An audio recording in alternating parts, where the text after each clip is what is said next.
एक सुबह जिसने दुनिया को हिला दिया। 28 फरवरी 2026 ईरान की राजधानी तेहरान में अचानक आसमान में तेज आवाज गूंजने लगी। कुछ ही सेकंड बाद एक धमाके।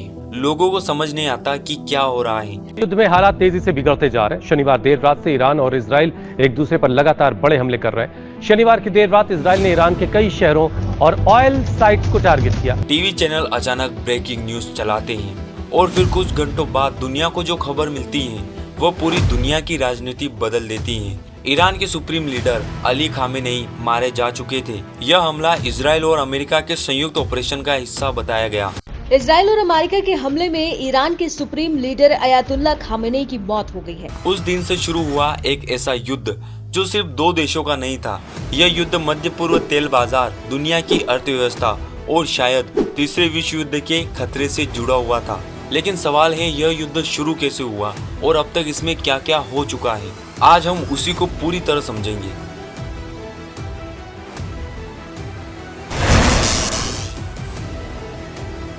अगर आपको लगता है कि यह युद्ध अचानक शुरू हुआ तो सच्चाई इससे बिल्कुल अलग है। इस युद्ध की जड़ें लगभग 45 साल पुरानी हैं। 1979 में ईरान में इस्लामिक क्रांति हुई।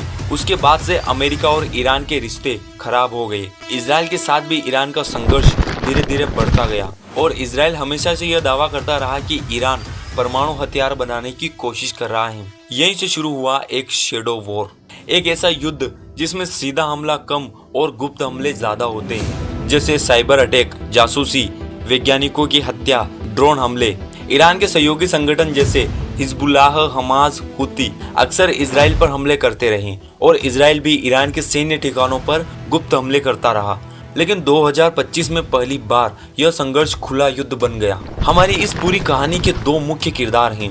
पहला किरदार है इजराइल, एक छोटा लेकिन बेहद शक्तिशाली देश, सिर्फ 90 लाख की आबादी लेकिन दुनिया की सबसे आधुनिक सैन्य तकनीक, आयरन डोम, F-35 fighter jet, cyber warfare. Israel का मानना है कि अगर ईरान परमाणु हथियार बना लेता है तो यह उसके अस्तित्व के लिए खतरा होगा। हमारा दूसरा किरदार है ईरान, मध्य पूर्व का एक विशाल देश, 8 करोड़ से ज्यादा आबादी, बड़ी सेना, लंबी दूरी की मिसाइलें और पूरे क्षेत्र में प्रभाव। ईरान कहता है अगर हम पर हमला हुआ तो हम पूरे क्षेत्र को युद्ध में झोंक देंगे।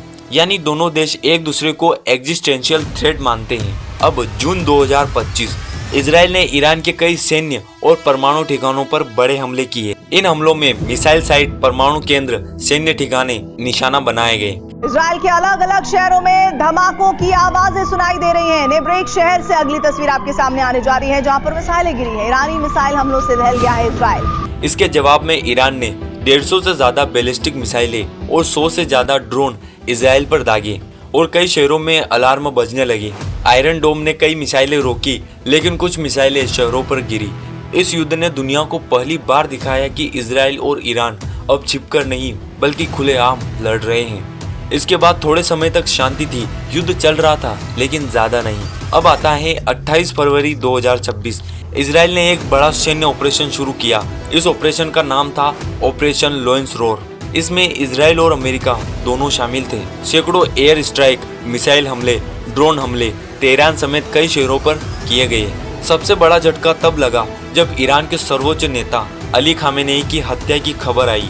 तो ईरानी मीडिया की तरफ से कहा गया है कि हमले में खामेनेई शहीद हो गए हैं। यह सिर्फ एक सैन्य हमला नहीं था, यह एक लीडरशिप डिकैपिटेशन स्ट्राइक था, यानी सीधे देश के शीर्ष नेतृत्व को खत्म कर देना। इसके बाद ईरान में सत्ता संकट पैदा हो गया। ईरान ने तुरंत जवाब दिया। उसने मिसाइल, ड्रोन, प्रॉक्सी मिलिशिया सबका इस्तेमाल किया। ईरान समर्थित संगठन हिजबुल्लाह ने भी इजराइल पर हमले शुरू कर दिए और कई मध्य पूर्वी देशों में अमेरिका बेस और इजराइल समर्थक ठिकानों पर हमले हुए। यह युद्ध अब सिर्फ दो देशों तक सीमित नहीं रहा, यह धीरे धीरे पूरे क्षेत्र में फैलने लगा। युद्ध के कुछ ही दिनों में लेबनान, सीरिया, खाड़ी देश, यमन सब इस संघर्ष से प्रभावित होने लगे। इजराइल ने लेबनान में बड़े एयर स्ट्राइक किए क्योंकि वहां से हिजबुल्लाह लगातार रॉकेट दाग रहा था। दूसरी तरफ ईरान ने अमेरिकी बेस और क्षेत्रीय सहयोगियों पर मिसाइल हमले किए। एक और खतरनाक मोड़ तब आया जब ईरान ने स्ट्राइट ऑफ हॉर्मुज़ को ब्लॉक करने की धमकी दी। यह जगह दुनिया के लिए बहुत इंपॉर्टेंट है क्योंकि दुनिया का लगभग 20% तेल यहीं से गुजरता है। अगर यह रास्ता बंद हो जाए तो पूरी दुनिया की अर्थव्यवस्था हिल सकती है। दुनिया भर की निगाहें होर्मुज स्ट्रैट पर टिक गई हैं, जिसके बाधित होने की आशंका से कच्चे तेल की कीमतों में भारी उछाल का खतरा पैदा हो गया है। कुछ जहाजों पर हमले भी हुए और वैश्विक तेल बाजार में हड़कंप मच गया। अब तक के युद्ध में हजारों सैन्य हमले, सैकड़ों मौतें, कई शहर तबाह हो चुके हैं। कुछ रिपोर्ट के अनुसार इजराइल ने ईरान के कई एयर डिफेंस सिस्टम नष्ट कर दिए और हवा में बढ़त हासिल कर ली, लेकिन ईरान भी लगातार ड्रोन और मिसाइल से जवाब दे रहा है। इस युद्ध का कोई स्पष्ट अंत अभी दिखाई नहीं देता।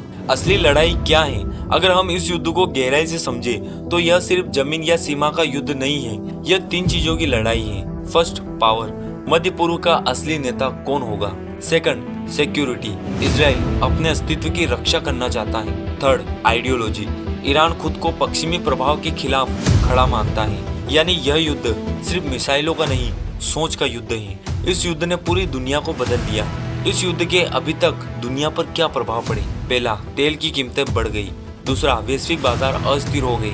तीसरा, कई देशों ने सेना अलर्ट पर रख दी। चौथा, तीसरे विश्व युद्ध की आशंका बढ़ गई। और सबसे बड़ा डर यह है कि अगर इसमें और देश शामिल हो गए तो यह युद्ध कंट्रोल से बाहर जा सकता है। इस पूरे वीडियो से हमें क्या मैसेज मिलता है? इतिहास हमें एक बात सिखाता है, हर युद्ध शुरुआत में जरूरी लगता है, लेकिन अंत में उसका सबसे बड़ा नुकसान आम लोगों को होता है। राजनीतिक फैसले मिसाइलों में बदल जाते हैं और मिसाइलें शहरों को मलबे में बदल देती हैं। आज दुनिया एक बहुत ही खतरनाक मोड़ पर खड़ी है। इजराइल और ईरान का यह युद्ध सिर्फ एक क्षेत्रीय संघर्ष नहीं है, यह एक ऐसी आग है जो अगर फैल गई तो पूरी दुनिया को अपनी चपेट में ले सकती है। और सवाल अभी भी वही है, क्या यह युद्ध यहीं रुक जाएगा या इतिहास एक बार फिर हमें एक और बड़े विश्व युद्ध की ओर ले जा रहा है? क्योंकि कभी कभी युद्ध शुरू करना आसान होता है, लेकिन उसे रोकना दुनिया की सबसे बड़ी मुश्किल चीज होती है।